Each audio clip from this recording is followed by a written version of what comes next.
నమస్తే అండి. జగన్మోహన్ రెడ్డి గారు ఆయన సొంత పార్టీ నేతలకే అగ్ని పరీక్ష పెట్టినారు. ఇంజిమెంట్ పెట్టేసినట్టే ఉన్నారు. ఏం అగ్ని పరీక్ష అంటే ఇంటింటికి వెళ్ళాలి వైసీపీ పార్టీ నాయకులంతా.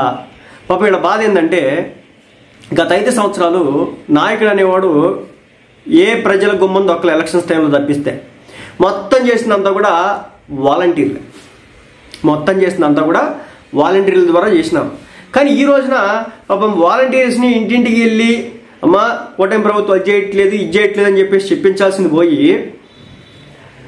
నాయకులు ఎమ్మెల్యేలు ఎవరైతే ఉంటారో లేదా జడ్పీటీసీ ఎంపీటీసీ లేకపోతే స్థానిక సంస్థల్లో పంచాయతీల్లో వార్డు మెంబర్లో ఎవరైతే ఉంటారో మీరంతా కూడా ఇంటింటికి వెళ్ళండి, కూటమి గవర్నమెంట్ ఇచ్చి మోసం చేసిందని చెప్పేసి చెప్పండి, నమ్మకాన్ని నిలబెట్టలేదని చెప్పండి, సో మీకు ఎంత ఇచ్చిందని చెప్పేసి మీకు ఎంత ఇస్తానని చెప్పేసి ఇంతే ఇచ్చారని చెప్పండి అని చెప్పేసి జగన్మోహన్ రెడ్డి గారు నిన్న సభలో సమావేశం చెప్పడం జరిగింది. పాపం వైసీపీ పార్టీ నాయకుల మొహాలు చూస్తే కనుక కొంచెం అగమ్య గోచరంగా అనిపించింది. ఇదేంటిది, మేము డబ్బులు ఇవ్వలేదు, మేము డైరెక్ట్గా వాళ్ళతో ఎక్కడ కూడా కాంటాక్ట్ లేదు, అలాంటిది ఇప్పుడు మనం ఇంటికి వెళ్తే కనుక పరిస్థితి ఏంటి?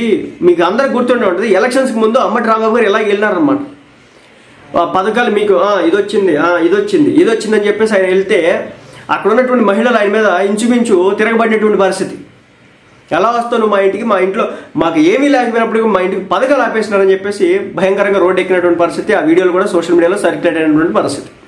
ఇప్పుడు మరోసారి మీరు ఇస్తానని కూడా మాకు ఇవ్వలేదు, ఈ గవర్నమెంట్ ఇచ్చిన తర్వాత మాకు ఏదో ఒకటి వస్తున్నాయి, సరే మీరు ఒక పిల్లడికి ఇస్తే వీళ్ళు 2 పిల్లలకి ఇస్తున్నారు, మీరు గ్యాస్ బండ్లు ఇవ్వలేదు వీళ్ళు గ్యాస్ సిలిండర్లు ఇస్తున్నారు, మీరు పెన్షన్ 3,000 ఇస్తే వాళ్ళు పెన్షన్ 4,000 ఇస్తున్నారు అని చెప్పేసి ప్రజలు ఎదురు తిరిగితే ఇప్పుడు ఆశ్చర్యంగా మారినటువంటి పరిస్థితి.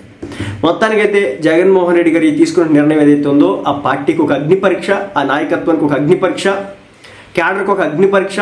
వీళ్ళు ప్రజల్లోకి వెళ్తే పరిస్థితి ఎలా ఉంటుంది, ప్రజల దగ్గర నుంచి వచ్చేటటువంటి రియాక్షన్స్ ఎలా ఉంటాయి అని చెప్పేసి ఒక దారుణమైన స్టేజ్లో ఈ రోజున పార్టీ ఉంది.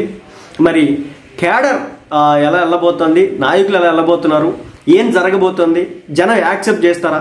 లెక్క ప్రకారం ఏం చేయాలంటే మనం ఎందుకులని చెప్పడం, వాళ్ళు చెప్పినా అర్థం చేసుకోలేరు. కానీ ఇది మరోసారి బూమరాంగ్ అవడానికి అయితే అవకాశాలు ఇస్తున్నాయి. ఎందుకంటే ఇచ్చిన వాగ్దానాలు నెరవేర్చుకుంటూ వెళ్తున్నారు 1 by 1. వాళ్ళు ముందే చెప్పినారు ఇప్పుడు ఆర్థికంగా చాలా ఇబ్బందులు ఉంది రాష్ట్రం, ఒక పక్క డెవలప్మెంట్ చేయాలా, అమరావతి కడుతున్నాం, పోలవరం కడుతున్నాం, బనకచర్లు వేస్తున్నాం, తర్వాత వైజాగ్ సంబంధించినటువంటి మెట్రో వస్తున్నాయి, అదేవిధంగా విజయవాడకు సంబంధించి మెట్రో కారిడార్స్ వస్తున్నాయి, outer ring roads inner ring road వేస్తున్నాము, మన రాజధాని డెవలప్మెంట్ అవుతుంది, వైజాగ్లో వచ్చేసి మనం కంపెనీలు తెప్పించినాం. ఈ విధంగా కూటమి ప్రభుత్వం ఒక రకమైన పాజిటివ్ ఇంప్రెషన్ అయితే సంపాదించుకోదు ఒక సంవత్సర కాలంలోనే. కానీ వైసీపీ ఆ విషయంలో వెనకబడింది. ఇప్పుడు ప్రజల్లోకి వెళ్ళినా కానీ పూర్తి స్థాయిలో బూమరాంగ్ అవడానికి అయితే అవకాశం ఉంది. ఇంకా టైం తీసుకుని వెళ్తే కనుక ఏదన్నా సాధించవచ్చేమో, బట్ నో యూస్.